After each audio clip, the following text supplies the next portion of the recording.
hoan'ilay mipetraka eo amin'ny seza fiandrianana sy ho an'ny zanak'ondry any saotry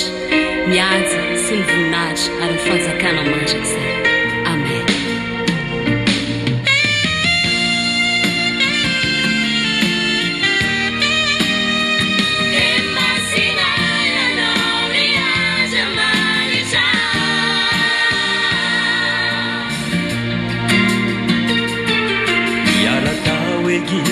Reo zanak'Israely marobe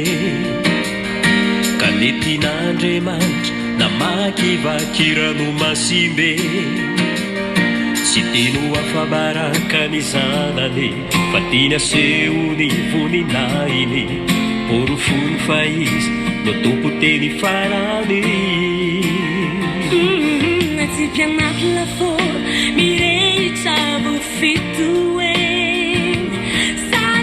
si mesad Abednego tsnavelany Israel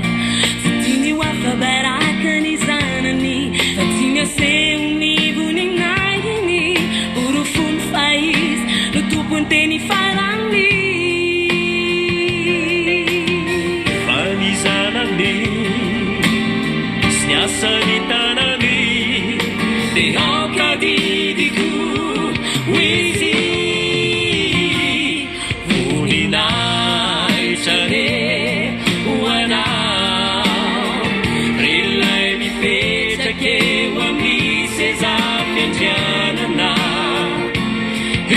tolotray hoanao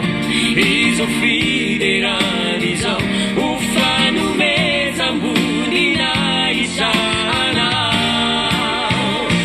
voninahitra me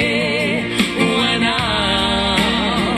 sy ho an'ilay zanak'ondrin'Andriamanitra